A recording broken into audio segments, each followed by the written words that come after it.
బోధి ప్రేక్షకులకు నమస్సులు. ఈరోజు మునిమడుగుల రాజారావు గారు రచించిన పని ప్రేమతో చేయాలి అన్న అంశాన్ని మనం తెలుసుకుందాం. లోహంతో తయారైన యంత్రానికి పని చెప్పకుండా కొంతకాలం పక్కన పెడితే తుప్పు పట్టి పనికి రాకుండా పోతుంది. మనిషి కూడా అంతే. అతడు పుట్టిందే పని కోసం, అంతేగాని ఏమి చేయకుండా ఊరికే ఉండి చెడిపోవడానికి కాదు. కర్మఫలమే అతడి భావి జీవితాన్ని నిర్ణయిస్తుంది. ఒక జీవి మనుగడ కోసం చేసే పోరాటంలో కదలడం అనే ప్రక్రియ ప్రాథమికమైంది, ప్రధానమైంది. కదలిక ఒక రకంగా పనే. ఈ కదలిక వల్లే జీవ పరిణామానికి అంకురారోపణ జరిగి సమస్త జీవకోటి ఆవిర్భవించి ఉంటుంది. ఒక పొట్టి మెడ జంతువుకు ఎప్పటిలాగే ఆకలేసింది. అందుబాటులో ఉన్న కొమ్మల ఆకులన్నీ అయిపోయాయి.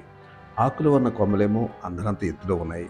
అయినా సరే వాటిని అందుకోవడానికి తన పొట్టి మెడను సాచడానికి ప్రయత్నించి, అలా జరిగి సుదీర్ఘ ప్రయాణంలో ఒకనాడు అంతెత్తు కొమ్మ అందింది. ఆకలి తీరింది.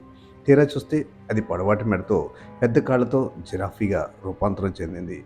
ప్రారంభించిన పని విరమించకుండా సాగినందుకు జరిగింది. ఒక కొత్త రకం జాతి ఆవిర్భవించింది. వెలుగులు పంచడానికి సూర్యుడు తప్ప మరొకటి ఉంటుందని ఊహించామా? లేదు. కానీ థామస్ ఆల్వా ఎడిషన్ విద్యుత్ దీపం కనిపెట్టాడు. చేపట్టిన పని పట్ల అపార నమ్మకం, ప్రేమ ఉన్నప్పుడు ఆశ్చర్యపరిచే ఆవిష్కరణలు చోటు చేసుకుంటాయి. అసాధ్యమనుకున్నవి సుసాధ్యమవుతాయి. ఎవరిలో ఏ మంచి దాగి ఉందో తెలియదు. అది బయటకు వచ్చి లోక కళ్యాణానికి ఉపయోగపడాలి. ప్రతి మనిషి ఈ లోకానికి ఏదో ఒక మంచి చేసే నిష్క్రమించాలి. అందుకతడు చేయాల్సిందల్లా పని మొదలుపెట్టడమే.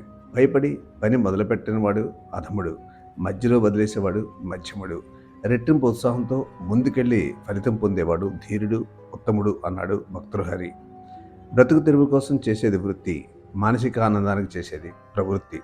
వృత్తిని ప్రవృత్తిలా భావించి విధులు నిర్వహించే వారి జీవితం అత్యద్భుతం. పని చేయనివాడు ఇంటి దొంగ అని సామెత. అలాంటి పని దొంగలు దేవుడికి నచ్చరు.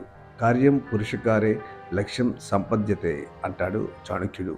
అంటే మన వంతు ప్రయత్నం సరిగా చేస్తే కార్యస్వరూపం స్పష్టమవుతుంది. అప్పుడు దాన్ని సాధించడం సులువవుతుంది. పురుషకార మనువర్తతే దైవం అన్నది చాణక్యుడి మాటే. ప్రయత్నించేవాడి వెంటే దేవుడు ఉంటాడని అర్థం.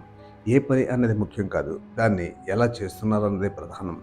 పనిచేసే వారికి, స్వీకరించే వారికి మేలు కలగాలి. అందుకే రొట్టెను ఎంతో ప్రేమతో కాల్చితే గాని తినేవారికి ఆకలి తీరదన్నాడు ఖలీల్ జిబ్రాన్.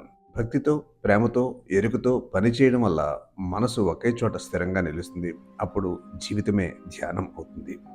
ఈ వీడియో మీకు నచ్చితే మీ మిత్రులకు షేర్ చేయండి. అట్లాగే మా ఛానల్ సబ్స్క్రైబ్ చేసి లైక్ బటన్ నొక్కండి.